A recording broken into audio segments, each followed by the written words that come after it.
5장 27절서부터 42절까지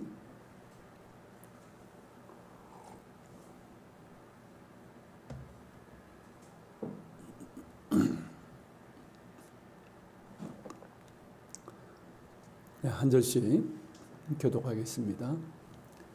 그들을 끌어다가 공회 앞에 세우니 대제사장이 물어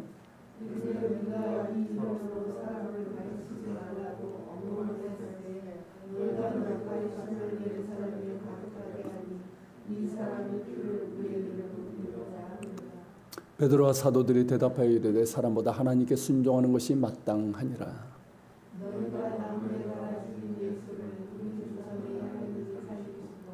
이스라엘에게 회개함과 제사함을 주시려고 그를 오른손으로 높이사 임금과 구주로 삼으셨느니라.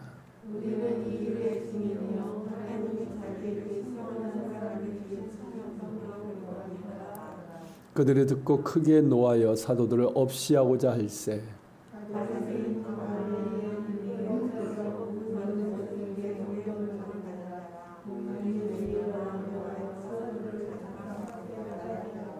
말하되 이스라엘 사람들아 너희가 이 사람들에게 대하여 어떻게 하려는지 조심하라.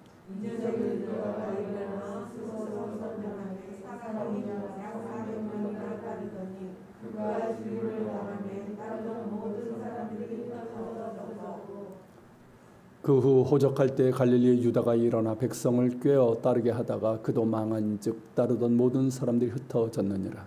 이제 내가 너희에게 말하노니 이 사람들을 생각하지 말고 보내노라. 이 사람과 이 소유이 사람으로부터 났으면 무너질 것이요 만일 하나님께로부터 났으면 너희가 그들을 무너뜨릴 수 없겠고 도리어 하나님을 대적하는 자가 될까 하노라 하니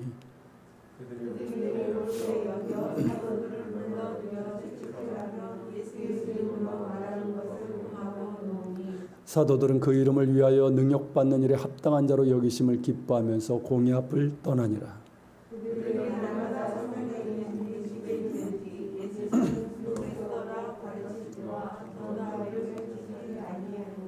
아멘. 우리 사회에서도 자주 보게 되는 모습이지만 이 기득권 세력들 무슨 의미인지 아시죠? 단순히 힘을 가진 사람을 얘기하는 게 아니에요. 이 기득권 세력들은 자신들의 권위와 지시에 따르지 않는 것을 몹시 싫어합니다. 그래서 자신들의 권위에 도전하고 그리고 이제 저항하는 사람들을 어떻게 해서든 억압하고 제거하려고 합니다. 초대교회 당시 이 기득권 세력인 이 대제사장 무리들이 그러했습니다. 이들은 우리가 지난 주일에 나눴던 것처럼 그들의 마음에 시기가 가득하여 사도들을 잡아다가 옥에 가두었습니다. 하지만 하나님께서 사자를 보내서 그들을 옥에서 끌어내어 가서 성전에 서서 이 생명의 말씀을 다 백성에게 말하라고 하셨고 이에 사도들은 새벽에 성전에 들어가 백성들에게 이 생명의 말씀을 전했습니다. 이때가 시간의 흐름상 보면 여름인 것으로 보입니다. 이스라엘의 여름은 굉장히 건조하고 굉장히 뜨겁습니다. 그렇기 때문에 사람들이 여름이 되면 주로 이제 새벽 아침에 성전에 가서 기도하고 제사를 드렸습니다. 그렇게 이제 새벽에 성전에 가서 백성들을 가리키고 있을 때 이 사실을 모르는 이 대제사장 무리들은 아침이었겠죠. 아침 일찍 사내들인 공회를 소집하고 사도들을 신문하는 법정을 세우고는 그들을 데려오라고 했습니다. 그런데 어떻습니까? 사도들이 없는 거죠. 분명 옥문은 닫혀 있고 또 간수들이 지키고 있는데 그 안에 아무도 없는 겁니다.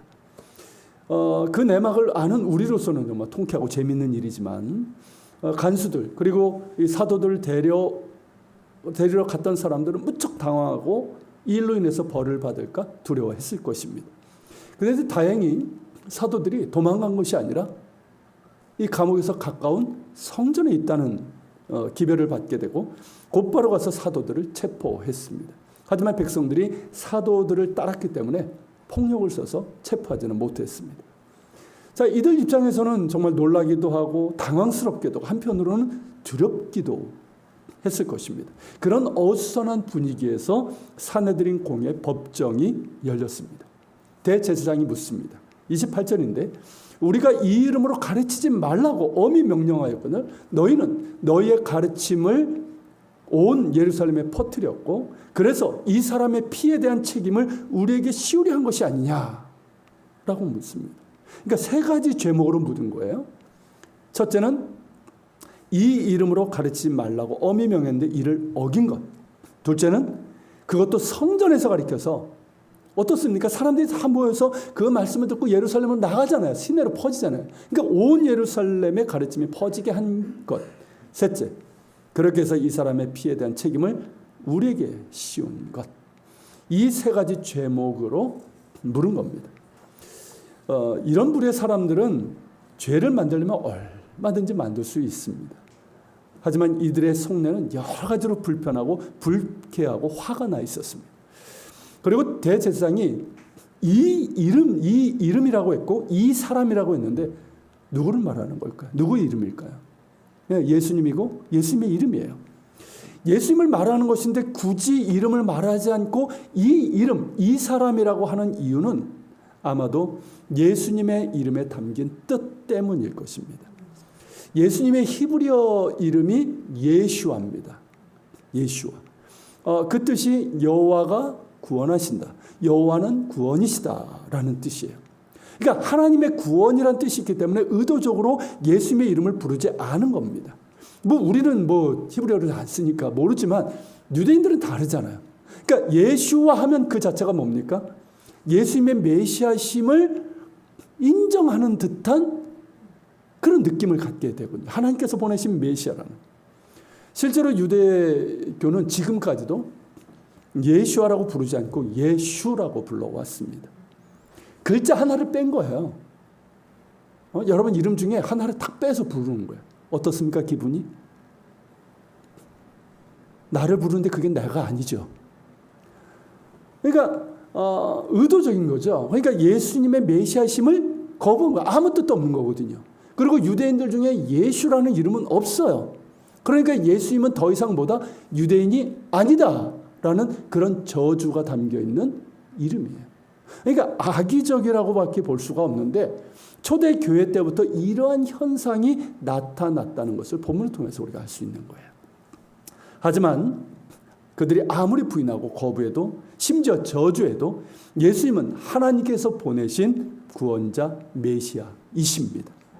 예수님은 하나님의 구원이시며 그 이름을 믿는 자는 구원을 받습니다. 그래서 이 사실을 유대인들에게 전하는 선교단체가 있어요. 제가 예전에 한번 보여드렸던 것 같은데 주스 포 지저스라고 하는 선교단체인데 이 사진에서 보시는 것처럼 이런 이제 현수막이나 이제 프린트를 가지고 유대인들에게 당신들이 부르고 있는 예슈, 그러니까 저기 손 들고 있는 사람 쪽이에요. 예슈는 하나님의 구원의 이름인 예슈아다. 그리고 예슈아의 이름이 뭐냐? 구원. 발음이 비슷해요. 예슈아. 이 구원이다. 그러니까 그를 믿는 자는 구원을 받는다라는 그런 뜻이에요. 짧지만 아주 강력한 메시지가 담겨 있습니다. 정통파 유대인들이 이걸 그냥 놔둘까요? 싫어합니다. 그래서 방해하고 저지하지만 이를 굴하지 않고 그들에게 또 사랑으로 대해요. 싸우지 않습니다. 사랑으로 대하고 계속해서 전도하고 있습니다. 그리고 이들의 전도로 예수님을 영접하여 예수가 아닌 예슈아로 부르는 유대인들이 점점 늘어나고 있습니다. 하나님께서 일하고 계십니다. 할렐루야. 이들을 위해서 우리가 관심을 가지고 기도해야 될 것이고 특히 우리 교회는 이스라엘 회복이라는 그런 비전을 갖고 있습니다. 비록 우리가 하고 있는 사역이 작지만 늘 기억하면서 유대인들의 눈이 열리고 마음이 열려서 예수와 우리 주님을 구주로 영접할 수 있도록 기도해야 할 것입니다. 자, 29절부터가 이제 베드로와 사도들의 대답이에요. 이들의 답변에서 볼 수 있듯이 이들의 관심사는 뭐냐면 자신들을 변호하는 게 아니에요. 자신들의 안위가 아니에요. 예수 그리스도를 높이 올리는 것이고 증거하는 것이었어요. 먼저 이렇게 답합니다. 베드로와 사도들이 대답하여 이르되 읽어볼까요? 사람보다 하나님께 순종하는 것이 마땅하니라. 저는 이 말을 보면서 너무 멋있었어요. 그러니까 권투를 한다면 그러니까 강력한 일격을 날린 셈이에요. 카운터 펀치죠. 자, 입만 열면 하나님이고 하나님의 절대 주권과 그에 대한 순종을 말하는 이가 누굽니까? 대제사장과 그 무리들이에요. 공회원들이에요. 근데 실제로는 어떻습니까? 하나님 아닌 자신의 권세를 더 높이고 자신의 기득권을 지키기 위해서 하나님의 권위마저 이용하는 자들 아닙니까? 그들에게 날린 강력한 한방이라 할 수 있어요. 사도들은 당당하게 말합니다. 사내들인 공회보다 당신 대제사장보다 더 큰 권세를 가지신 분이 하나님이시고 따라서 사람보다 하나님께 순종하는 것이 마땅하다라고 말입니다. 지금 이렇게 예수 그리스도의 복음을 전하는 것, 그의 이름으로 복음을 전하는 것도 하나님께 대한 순종임을 당당하게 말한 거예요. 이렇게 일격을 가한 후에 이어서 사내들인 공회가 한 짓과 하나님께서 행하신 일을 대비하여 고발을 합니다. 그들이 한 짓이 뭡니까? 3절에서 보듯이 예수님을 나무에 달아 죽인 거예요. 성경의 약속대로 오신 메시아 하나님의 아들을 거부하고 십자가에 못 박아 죽인 것입니다. 그렇다면 하나님께서 행하신 일이 무엇입니까? 그들이 십자가에 못 박은 예수를 살리셨습니다. 그들은 예수님을 죽였으나 하나님은 그를 살리셨습니다. 그들은 예수님을 거부했지만 하나님께서는 예수님이 옳은 것을 입증해 주셨습니다. 그게 부활이에요. 또한 하나님께서는 예수님을 지극히 높여 임금과 구주로 삼으셨습니다. 그래야 이스라엘에게 회개와 죄사함을 주셨어요. 그러므로 예수 믿어야 합니다. 누구든지 예수 그리스도 앞에 나와 회개하고 그 이름을 영접하는 자는 죄사함의 구원을 받습니다. 하나님의 자녀가 되는 권세를 받습니다. 하나님의 사랑 안에 거하게 되고 영원한 하나님 나라를 유업으로 받게 됩니다. 짧지만 강력한 고발입니다. 또한 하나님께서 행하신 구원에 대한 명쾌한 선포입니다. 사도들은 여기에 마치 이제 도장을 찍는 것 같은 확실한 마침표를 찍습니다. 그게 32절이에요. 같이 읽겠습니다. 우리는 이 일의 증인이요 하나님이 자기에게 순종하는 사람들에게 주신 성령도 그러하니라 하더라. 자, 이 모든 일은 거짓이거나 소문이 아니라 사실이고 우리가 이 일의 증인이라는 거예요. 그리고 무엇보다 누가 증인이시다? 성령께서. 하나님의 성령께서 증인이시라는 거죠. 이는 예수님께서 일찍이 제자들에게 알려주셨던 말씀과 정확하게 일치하게 됩니다. 요한복음 15장 26절부터 27절인데 이렇게 말씀하셨어요. 같이 읽겠습니다. 내가 아버지께로부터 너에게 보낼 보혜사 곧 아버지께로부터 나오시는 진리의 성령이 오실 때에 그가 나를 증언하실 것이요 너희도 처음부터 나와 함께 있었으므로 증언하느니라. 어떻습니까? 예수님의 말씀대로죠. 말씀하신 대로 성령께서 강림하셨고 성령께서는 예수님에 대해서 증언하십니다. 누구든지 성령이 아니고서는 예수를 주라 시인할 수 없습니다. 또한 제자들, 이 사도들이 그 증인입니다. 이들은 처음부터 예수님과 함께 있었고 예수님의 십자가 죽으심과 부활 그 모든 것을 목격한 사람들입니다. 그러기에 우리는 전할 수밖에 없는 것이죠. 보았기에 목격했기에 전할 수밖에 없는 거예요. 저는 이제 사도행전을 이렇게 볼 때마다 베드로와 사도들이 이렇게 당당하고 지혜롭고 말을 잘했나 참 감탄하게 됩니다. 이전에 성질 급했던 사람 아니에요. 그래서 다혈질이고 성질 급하고 예수님의 말씀도 제대로 이해하지 못했던 이들이고 그저 누가 크냐고 다퉜던 이 봉숭아학당 같은 그런 모습을 찾아볼 수가 없습니다. 정말 거듭나고 변화된 신앙과 인격과 삶을 보여주고 있습니다. 이들이 말한 것처럼 하나님께 순종하는 자에게 성령을 부어주십니다. 하나님의 메시아 예수 그리스도를 믿는 자에게 성령을 주시고 예수 그리스도의 증인으로서의 부르심에 순종하는 자들에게 성령의 충만함을 부어주십니다. 주 예수 그리스도를 믿으십시오. 예수 믿으십시오. 그냥 믿는다 하지 말고 무슨 의미인지 아시죠? 그냥 교회 다니고 믿는다 하지 말고 정말 예수님이 나의 구주시오 나의 왕이심을 인정하면서 정말 믿고 신뢰하며 그렇게 따르는 자들이 되십시오. 나는 죽고 예수로 사는 사람 되기를 소망하시고 나를 통해서 예수님이 존귀하게 되기를 소망하면서 정말 예수님 믿는 자로서 거듭나야 되고 변화되고 성숙해져야 합니다. 그렇게 믿고 순종할수록 성령의 충만함을 주실 것입니다. 특별히 예수 그리스도의 증인된 삶을 살아가십시오. 주님께서는 우리에게 증인의 사명을 주셨어요. 사도들이 그랬던 것처럼 하나님께 순종하는 자에게, 그리고 예수 그리스도의 증인으로서의 부르심에 순종하는 자에게 성령으로 충만하게 하십니다. 사도들이 이 일에 우리가 증인이고 성령께서도 증인이라는 이 말은 하나님께서 행하신 이 모든 일을 거부하고 대적하는 것은 곧 하나님을 거역하고 대적하는 죄임을 간접적으로 경고한 것이라고 할 수가 있습니다. 이것을 알아차린 사람이 있었습니다. 그가 바로 가말리엘이에요. 33절에 그들이 듣고 크게 노하여 사도들을 없이하고자 했다고 했습니다. 단단히 화가 났다는 거예요. 사도들인 공의 대제사장과 제사장이 무린 사두개파는 자신들이 내린 명령을 사도들이 어기고 또한 대항한 것에 대해서 크게 경노를 했습니다. 아니, 이 인간들이 뭐 가진 것도 쥐뿔도 없잖아요. 갈릴리 촌놈들이란 말이죠. 배운 것도 없어요. 그런데 이들이 자신들 앞에서, 그 권세 앞에서 조금도 주눅들지 않고 너무나 당당하고 논리적으로 성경을 인용하면서 말할 뿐만 아니라 자신들의 죄를 고발하는 거예요. 그러면서 예수님의 부활과 메시아심을 선포하는 그들을 보고 당황해 하고 화가 머리끝까지 난 거예요.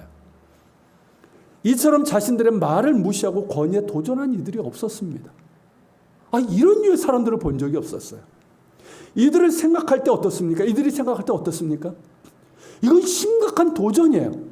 자신들의 권위에 대한 도전이고 자신들의 지지 기반이 지금 흔들릴 수 있는, 그냥 놔두면, 그렇지 않습니까? 백성이 지지를 받고 있으니까 이들을 그냥 놔두면 자신들의 지지 기반까지 흔들리는 위험 신호였던 거죠. 이들을 그대로 놔둘 수는 없는 겁니다. 그래서 대제사장 무리들은 크게 분노하면서 사도들을 없애버리려고 했습니다. 즉 사형 선고를 내릴 참이었어요. 그러니까 뭐 다른 건 안 되고 신성모독은 가능하거든요. 신성모독의 죄를 씌워가지고 돌로 쳐 죽이는 법, 그런 벌을 내리려고 했습니다. 뭐 죄를 씌우려면 얼마든지 할 수 있는 거거든요.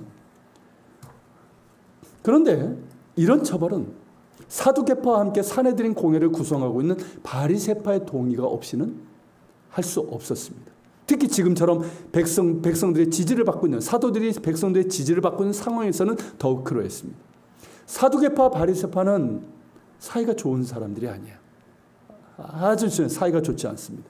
그렇지만 함께 사내들인 공회를 구성하고 있었고, 사두개파에 비해서 이 바리새파가 사내들인 공회의 소수였지만 백성들의 존경과 지지는 더 받았거든요. 그렇기 때문에 이들은 무시할 수 없었고 대체로 바리새파의 의견을 존중하는 편이었습니다. 자, 사내들인 공회의 의장인 대제사장은 바리새파의 동의를 구했을 것입니다. 그런데 그들 중에 수장에 해당하는 가말리엘이 일어나서 사도들을 잠깐 밖에 나가게 하고는 자신의 의견을 개진합니다. 당시 바리새파의 유대교 이 양대 산맥으로 힐렐 학파와 샴마이 학파가 있었습니다. 힐렐 학파가 더 우세했어요. 근데 이제 가말리엘이 누구냐면 힐렐 학파의 창시자인 힐렐의 손자예요. 그러면서 힐렐의 수제자였어요. 탁월한 수제자였어요. 그래서 그의 사상을 이게 승계한 그런 인물이에요. 그러니까 힐렐 학파의 수장이에요. 그러니까 힐렐 학파는 물론 이 바리새파 전체의 학식과 죄와 중용으로 명성이 높았던 사람이고, 그리고 워낙 인품도 뛰어났기 때문에 백성들에게 존경을 받았던 사람입니다.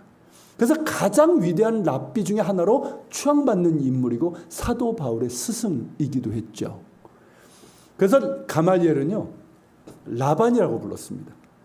이 라반은 뭐냐면 우리의 스승이라는 뜻이에요. 랍비는 나의 위대한 큰 분, 나의 스승이라는 뜻이라면 라반은 우리의 스승이에요. 더 높이는 말이에요. 그렇게 불림을 받았던 인물이에요. 그러니까 그가 일어나서 자기의 생각을 말하니까 어떻습니까? 모두가 주목할 수밖에 없는 거예요. 그렇죠? 주목할 수밖에 없는 거예요. 가말리엘의 말은 뭐냐면 이 일을 너무 성급하게 처리하지 말라는 충고였습니다. 그러면서 두 사람의 예를 들었는데, 먼저 이 드다인데, 이 드다는 주전 4년에 백성들을 선동해서 반란을 일으켰고, 그래서 400명이 넘는 사람들이 그를 추종하고 따랐습니다. 하지만 그가 체포되고 죽었어요. 처형된 후에 모든 사람들이 흩어지고 말았습니다. 그리고 갈릴리의 유다라는 사람 역시 주전 6년에 로마가 이제 모든 유대인들이 호적하라고 하잖아요. 그때 예수님도 이제 요셉과 마리아도 호적하러 베들레헴에 가잖아요. 그때인데 이것이 이제 율법에 어긋나는 것이다. 그러면서 이제 로마에 대항해서 유다 민족의 독립을 선포하면서 이렇게 이제 사람들이 이제 모았습니다. 그래서 이제 반란을 일으켰는데 그 역시 실패하고 죽었습니다. 그러면서 그를 따르던 사람들이 흩어지고 그들의 일부가 열심당이 된 거예요. 이들은 자칭 메시아라 하던 이들이었고 이외에도 더 있었습니다. 가말리엘이 이 말을 하는 이유는 뭐냐면 2세기의 랍비 요하난이 한 말에서 찾아볼 수가 있어요. 어떤 말을 했냐면 하늘의 이름으로 모인 모든 모임, 즉 하나님의 이름으로 모인 모든 모임은 마침내 인정을 받을 것이지만 하늘의 이름으로 모이지 않는 모임은 마침내 인정받지 못할 것이다. 가말리엘의 말이 그런 의미예요. 그가 예로 든 것처럼 드다와 유다의 경우는 그들이 얼마 동안은 백성들에게 지지를 받았지만 결국에는 인정받지 못하고 흩어지는데 그 이유가 뭐냐면 그 운동들은 뭐예요? 하늘의 이름으로, 즉 하나님의 이름으로 온 것이 아니기 때문이에요. 하나님께로부터 난 것도 아니고 하나님께로부터 온 메시아도 아니었기 때문입니다. 사람에게서 나왔고 결국 사라지고 말았습니다. 지금의 이단 사이비들도 그렇게 되는 거죠. 지금까지 역사가 다 그러했어요. 그러니까 하나님이 아니라 사람으로부터 난 것, 뭐 이단 사이비는 마귀로부터 난 것이지만 이 모든 것들은 그때 당시는 많은 사람들이 미혹되어 따르지만 결국은 사라지고 맙니다. 그게 순리인 거예요. 그러므로 나사렛 예수를 따르는 사람들에 대해서 이렇게 성급하게 적대적인 조치를 취하지 말라는 것입니다. 만약에 그들이 운동이 하나님께로부터 난 것이 아니라 사람에게서 난 것이면 그것은 어떤 식으로든 아무것도 아닌 것으로 끝나고 말 것이기 때문입니다.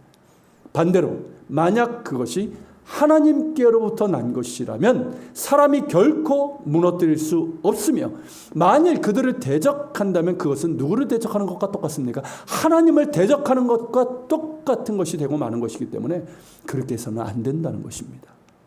어떻습니까? 굉장히 합리적이죠. 이 가말리엘의 제안은 매우 합리적이었고 그의 지위와 권위도 있었기 때문에 누구도 반박하기 어려웠습니다.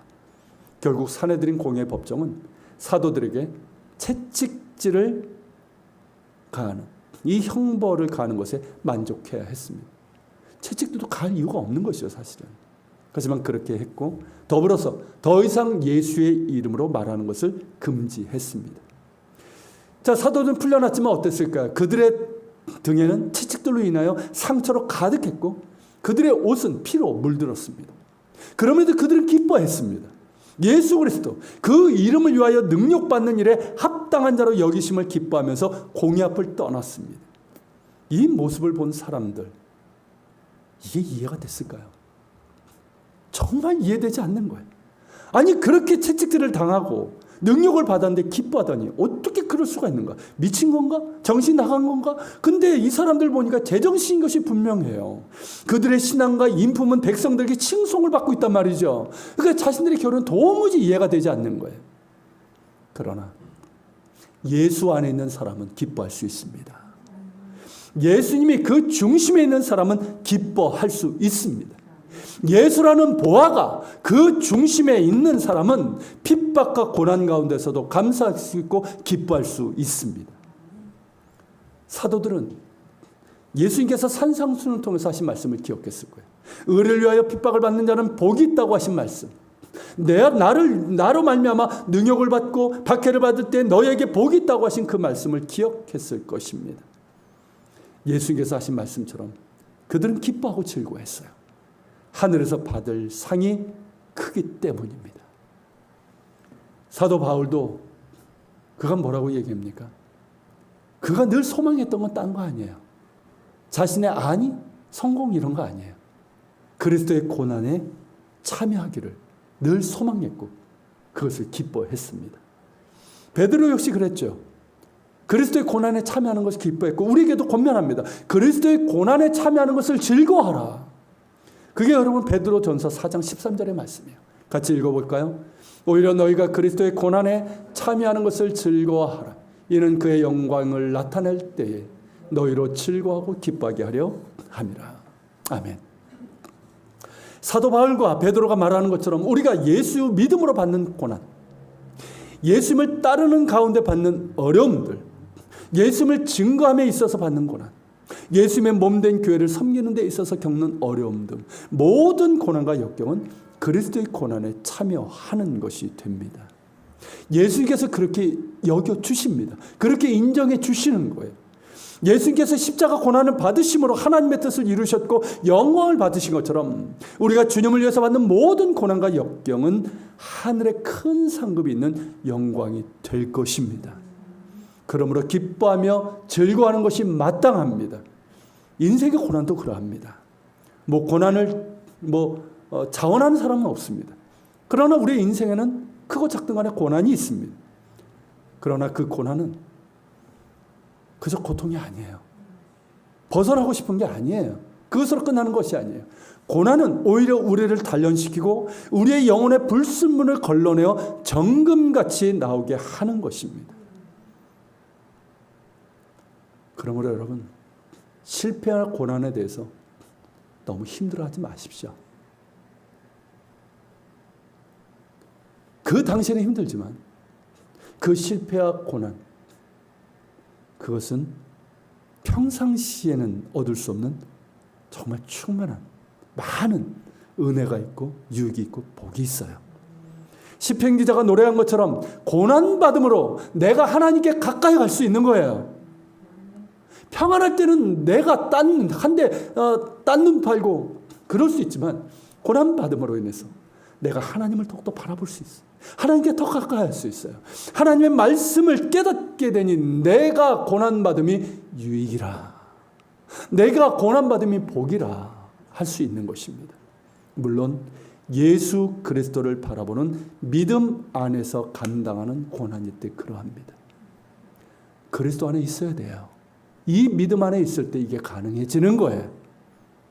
예수 그리스도 안에 있을 때 모든 것이 은혜이고 고난도 복이 됩니다. 할렐루야. 그러므로 더욱 예수님 바라보고 힘들고 고될지라도 감사하며 기뻐하십시오. 예수님 안에서 감사하며 기뻐하십시오. 정금같이 나오게 될 것입니다. 그리고 그것이 주님을 위한 고난이라면 하늘의 상급이 큽니다. 사도들은 핍박과 능력을 받았지만 기뻐했고 더욱 열심히 주의 일을 감당했습니다. 날마다 성전에 있든지 집에 있든지, 즉 성전과 가정교회에서 예수는 그리스도라고 가르치는 것과 전도하기를 그치지 않았습니다. 너무나 감동적이고 아름다운 모습이고 우리의 가슴을 뜨겁게 하는 일이 아닐 수 없습니다. 그 안에 예수로 가득한 사람들의 모습이고 성령 충만하여 복음의 열정으로 살아가는 사람들의 모습입니다. 또다시 박해가 찾아올 것입니다. 더욱 심해질 것입니다. 그러나 초대교회는 계속해서 사랑했고 복음을 전했습니다. 사도들과 성도들이 박해받고 순교를 당하는 상황에서도 그들은 성령 충만했고 사랑했고 복음을 전했습니다. 본문과 사도행전을 통해서, 그리고 교회 역사를 통해서 보듯이 사탄과 그 수중에 있는 악한 세상은 교회를 무너뜨리고 제거하기 위해서 그 시도를 끊임없이 해왔습니다. 처음에는 유대교의 박해가 시작됐고 그 후에는 로마의 박해로 이어졌습니다. 네로로부터 시작된 이 로마의 박해는 250년 이상 이어졌습니다. 무려 3세기가 이어졌어요. 많은 그리스도인들이 박해를 받았고 순교를 당했습니다. 콘스탄틴이 기독교를 공인하기 이전에 마지막으로 박해를 한 황제가 디오클레티안인데, 이 사람은 기독교를 완전히 근절시키기 위해서 4가지 칙령을 선포를 했습니다. 교회를 불태워라. 교회라 봤자 건물이 있었던 것도 아니에요. 그 당시에 거의 가정교회 형태였습니다. 불태워라. 성경을 다 압수하라. 성직자들을 체포하고 고문하라. 그리스도인 어떤 그 로마 제국의 공무원이 된 사람에게 그가 그리스도인이라면 그의 시민권을 박탈하라. 그리고 그들 모두가 완강하게 뉘우치지 않으면, 즉 그들의 신앙을 포기하지 않으면 처형하라. 이렇게 4가지 칙령을 공포해서 기독교를 완전히 없애버리려고 했습니다. 오늘날에도 이와 비슷한 박해가 자행되고 있습니다. 이슬람 지역에서 아시잖아요. IS나 탈레반 그들이 무슨 짓을 하고 있는지. 그리고 일부 동남아 사회주의 국가에서 거기는 교회를 세울 수도 없고 복음을 전할 수도 없습니다. 그리고 인도, 중국 어떻습니까? 지금 선교사들 다 추방하고 있죠. 교회에 대한 보이지 않는 탄압과 또 테러들이 일어나고 있습니다. 뭐 북한은 말할 것도 없고요. 하지만 우리는 교회가 과연 살아남을 수 있을지에 대해서 두려워할 필요가 없습니다. 물론 박해 지역에 있는 교회를 위해서, 그리스도인들을 위해서 우리가 정말 기도해야 되지만 두려워할 필요는 없습니다.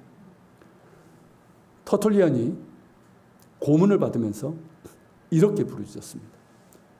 로마를 향한 거죠. 우리를 죽이시오. 우리를 고문하시오.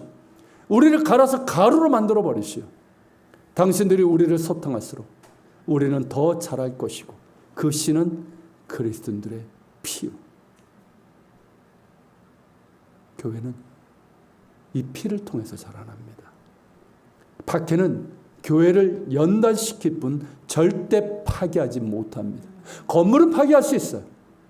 모이지는 못하게 할 수 있어요. 그러나 교회를 결코 무너뜨릴 수 없습니다. 복음은 사람으로부터 난 것이 아니라 하나님으로부터 난 것이기 때문입니다. 교회는 사람이 세운 것이 아니라 그리스도께서 친히 세우신 공동체이기 때문입니다. 오히려 박해는 성도들로 하여금 하나님을 바라보게 해요. 교회와 성도들을 연단해서 하나 되게 하고 순결하게 합니다.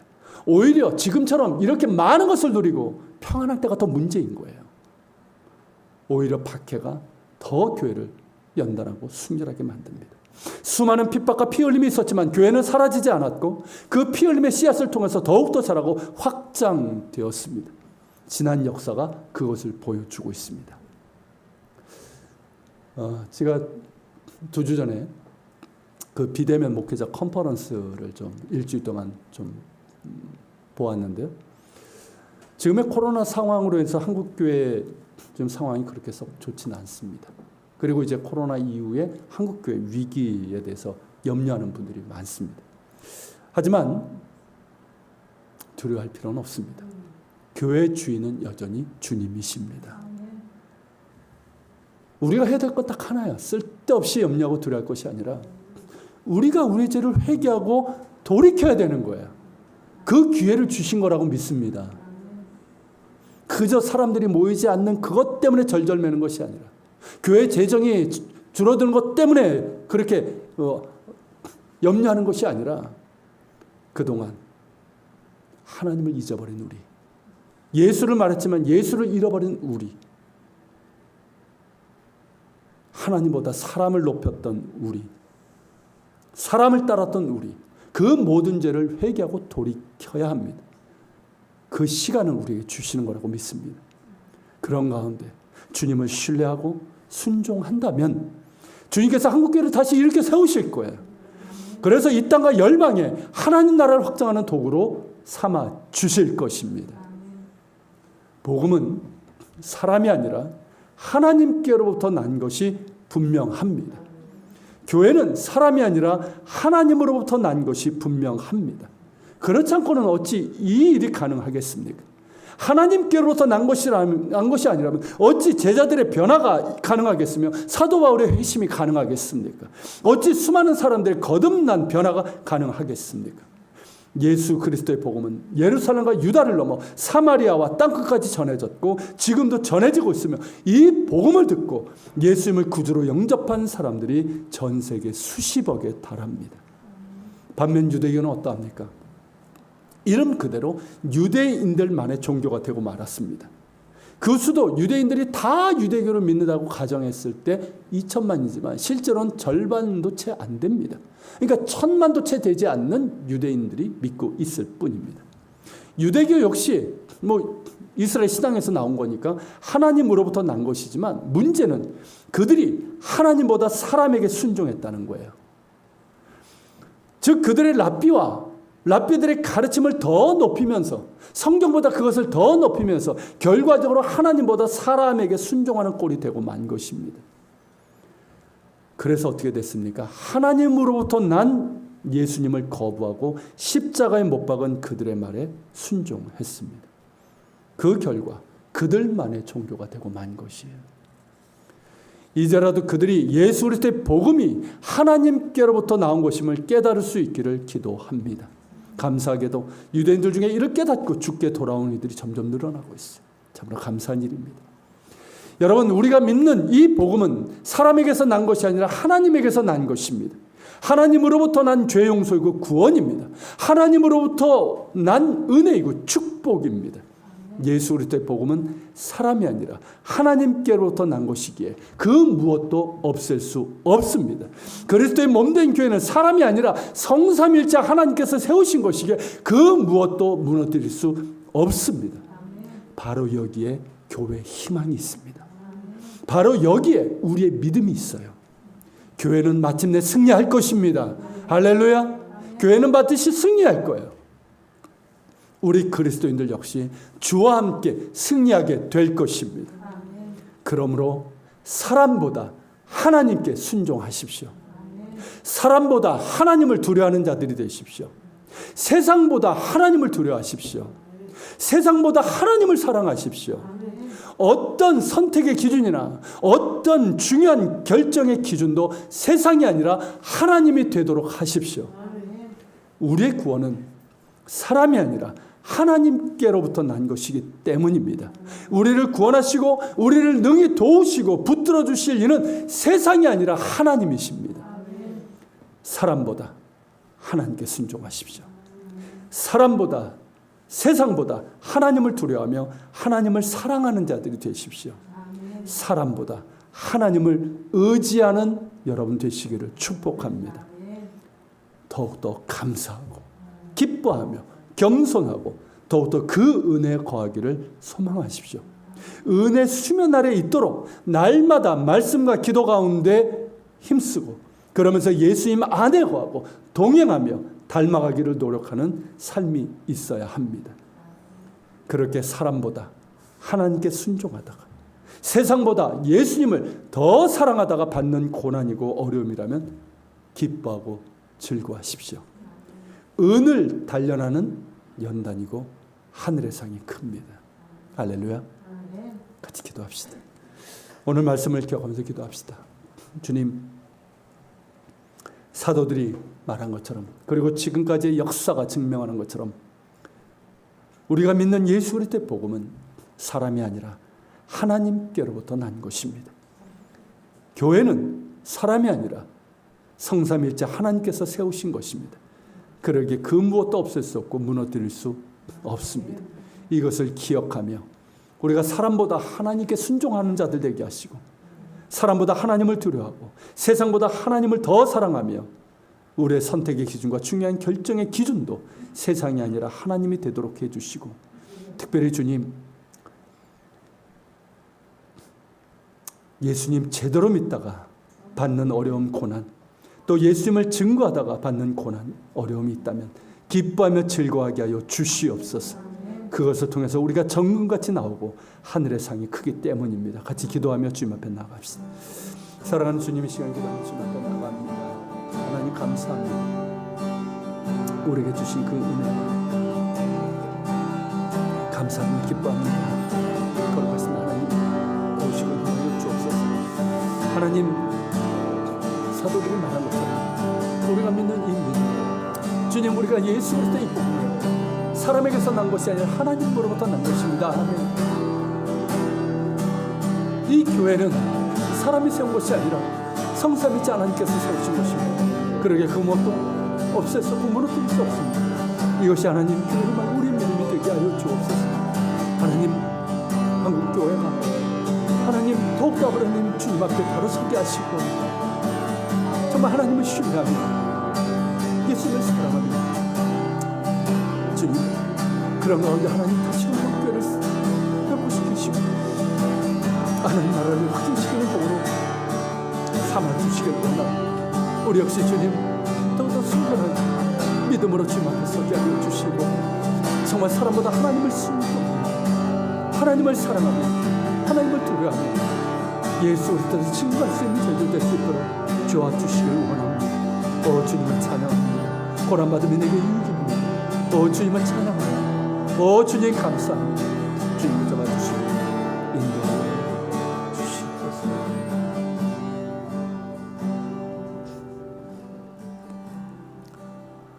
살아계신 하나님 감사합니다. 사람이 아니라 하나님께로부터 난 이 복음을 우리에게 허락하시고 이 복음을 통해 죄사함의 구원을 허락해 주심에 감사합니다. 사람이 아니라 하나님께로부터 난 그리스도의 몸된 교회에 우리가 몸을 담고 교회를 섬기며 서로를 사랑하며 세상 가운데 하나님의 사랑을 전하는 도구 되게 하심에 감사합니다. 이 사실을 기억하게 하여 주옵소서. 바로 여기에만 한국교회 희망이 있고 또한 우리의 믿음이 존재해야 될 줄로 믿습니다.